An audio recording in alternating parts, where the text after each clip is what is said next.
of nonprofit educational fair use in compliance with Title 17, Section 107 of the United States Copyright Code.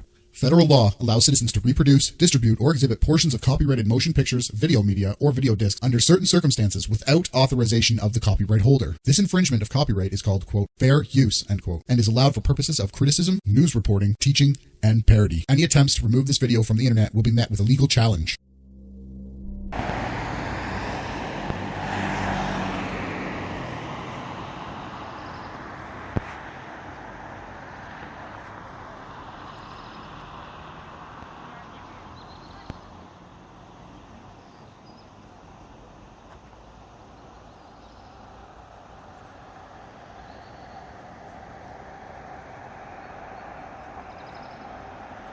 Morning you guys, back in Ireland. You can have a look at the sky. Some of you may still think this is caused by HAARP. It is not. And I will tell you what it is caused by. And we have the sun just in the clouds, as you can see right there.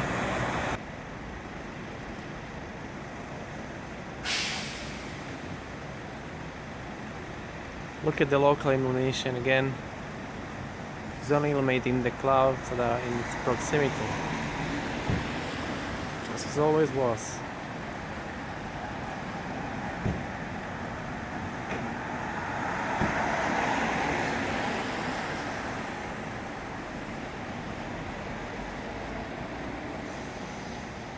These stripes aren't caused by any HAARP or anything like that. I will explain to you what is it caused by, in my opinion.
There are lots of subdivisions in an urban area that are close to power lines.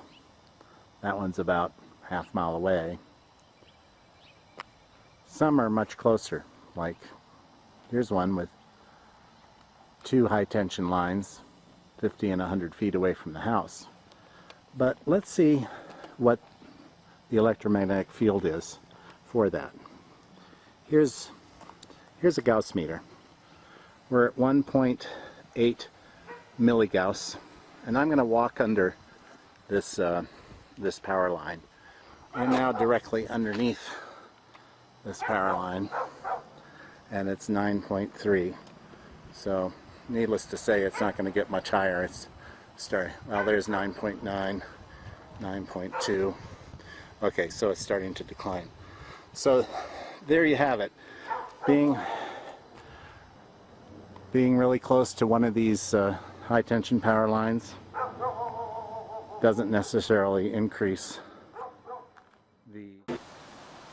People often wonder about the transformers up on telephone poles, but in subdivisions like this typical one, they are in these boxes that you see by the curb. This one has a transformer in it, and the reading here is 23.4. But just to demonstrate how the fact that, or the principle, whatever you want to call it, that the force is inversely related to the square of the distance. Here I am 4 feet away and it's down to 1.1, which it is in a house. I'm only standing 4 feet from this box right now. This episode is supported by Prudential. So it's Friday, April 21st, 1820. A physics professor in Denmark named Hans Christian Ørsted is in the middle of a lecture and he's using a compass and an electric wire for a demonstration. He turns on the current that runs through the wire and he notices that the needle in the compass starts to move. And when he turns the current off, the needle moves back to where it was. Then he runs the current through the wire in the opposite direction and sees the needle move the other way. What Ørsted demonstrated that day was a fundamental discovery, the connection between electricity and magnetism. And it changed the field of physics forever. The relationship between electricity and magnetism not only explains what Ørsted and his students witnessed in 1820, it also makes possible much of the technology that's used today, from hydroelectric dams to your smartphone. It even explains why Earth's magnetic field is essentially keeping you from being cooked alive right now. And all you really need to understand the basics of magnetism and electricity is this. If you chop a bar magnet in half, you don't end up with one north magnet and one south magnet. You end up with two magnets, each with its own north pole and south pole. This means that the magnetic field lines surrounding a magnet always form closed loops.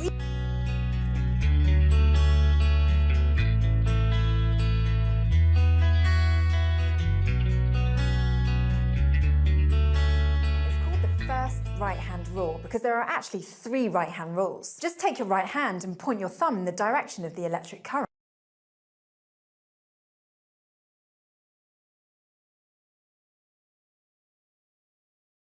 Now curl your fingers. The direction your fingers are curling, that's the way the magnetic field lines are pointing. And likewise, if you know the direction of the magnetic field lines, you can use the rule to figure out the direction of the current.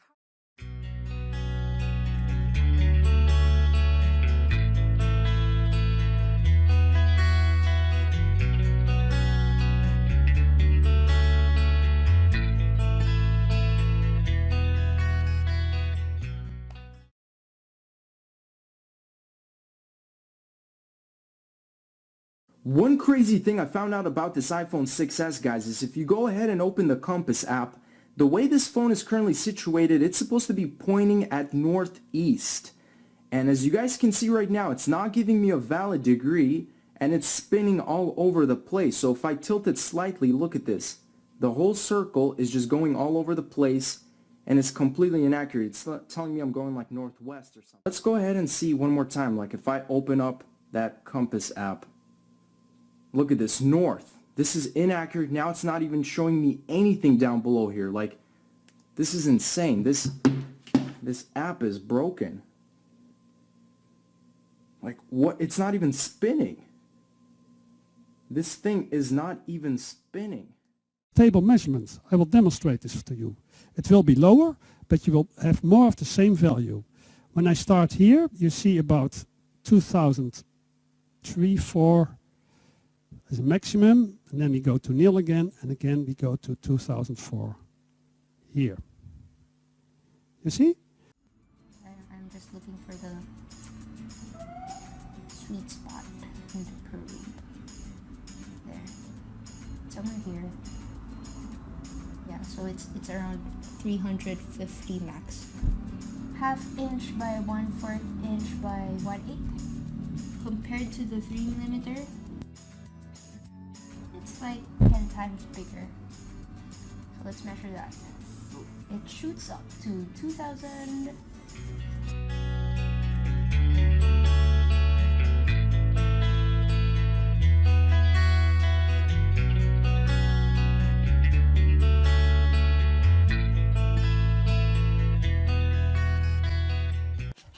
Okay, want to do a little experiment.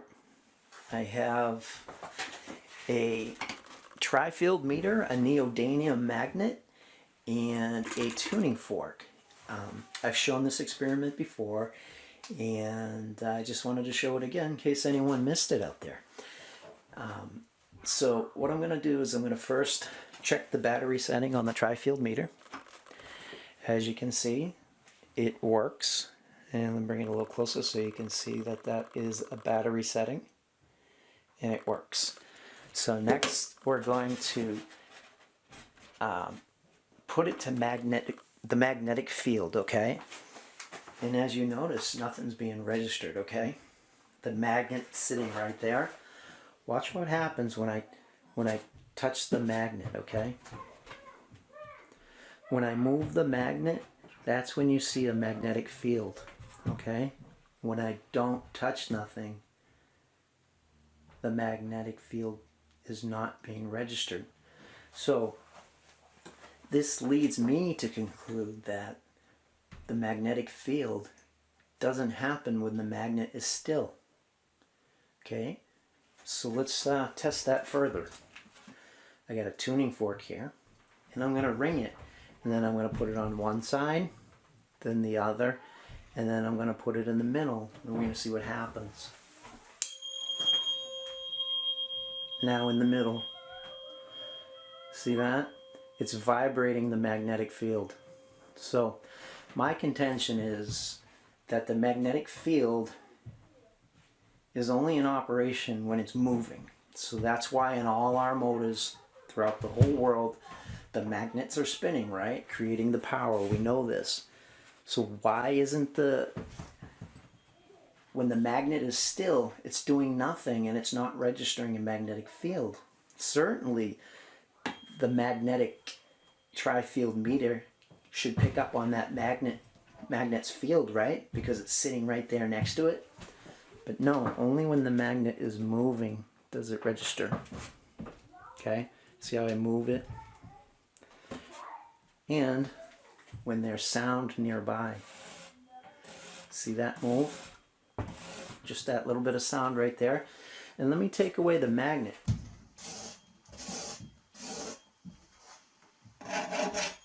So it's not the sound all by itself that does it, but it's an effect that it has with the magnet there, okay? So the magnet's still nothing, okay? Magnetism isn't being registered right now. I'd like to know why, if anyone out there knows why it's not being registered. To me, it seems like it's not there unless the magnet is moving or being affected by sound.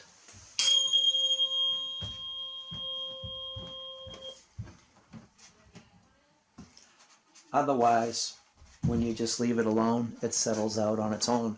But any kind of sound nearby will set it off, okay? Vibrations, resonance, okay? So, again, it's my contention that resonance is the key driver in all motors containing magnets.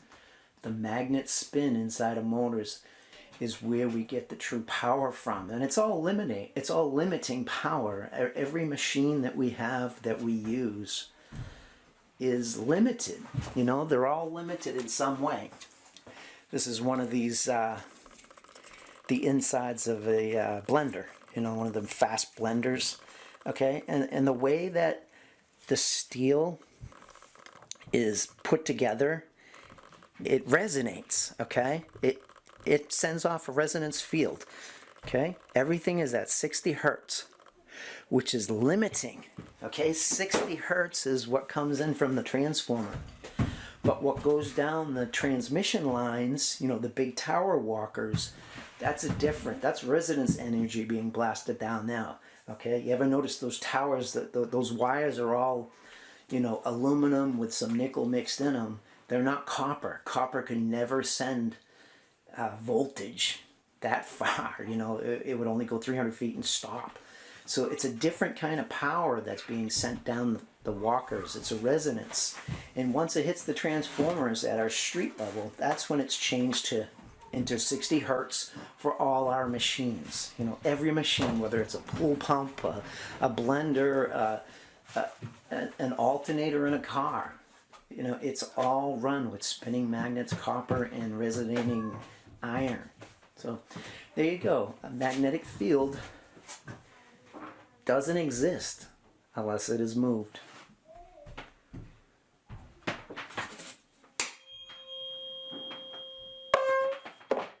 Thank you. In the beginning, God created the heaven and the earth was without form and void, and darkness was upon the face of the deep. And the Spirit of God moved upon the face of the waters. And God said, "Let there be light." And there was light. And God saw the light that it was good. And God divided the light from the darkness. And God called the light day, and the darkness he called night. And the evening and the morning were the first day. And God said, "Let there be a firmament in the midst of the waters, and let it divide the waters from the waters." And God made the firmament, and divided the waters which were under the firmament from the waters which were above the firmament. And it was so. And God called the firmament heaven. And the evening and the morning were the second day.